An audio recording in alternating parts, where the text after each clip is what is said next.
Coach তিতের সময়ে এক ভয়ঙ্কর ব্রাজিল দেখেছিল গোটা বিশ্ব, কিন্তু ২০২২ সালে কাতার বিশ্বকাপের পর ব্রাজিলকে যেন আর খুঁজেই পাওয়া যায় না। কোচ দরিবল জুনিয়র ব্রাজিলের দায়িত্ব নেওয়ার পর এক হাতেই সব ধ্বংস করে দিয়েছেন। বাছাই পর্বের ম্যাচে একে একে অভিজ্ঞ সব তারকাদের দল থেকে বাহির করে নতুনদের সুযোগ দিয়েছেন।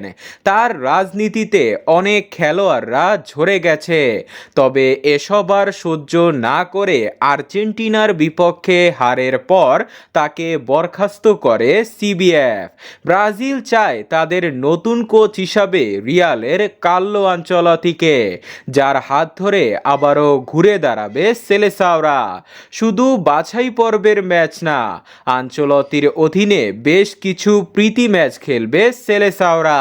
আর এসব ম্যাচেই আনচেলত্তির হাত ধরে দলে ফিরবেন ৫ জন তারকা। তাদের মধ্যে সবার প্রথমে আছেন অ্যান্থনি। প্রিমিয়ার লিগ থেকে লা লিগায় এসে নিজেকে ফিরে পেয়েছেন তিনি। ৫২ সদস্যের প্রাথমিক দলেও ডাক পেয়েছিলেন।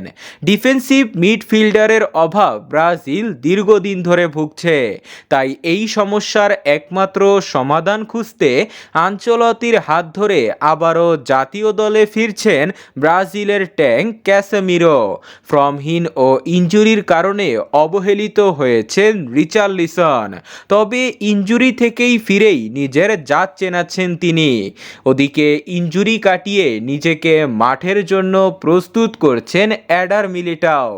ডিফেন্স ও মিডফিল্ডকে নেতৃত্ব দিতে এবার দলে ফিরছেন ব্রাজিলের মহাতারকা নেইমার জুনিয়র।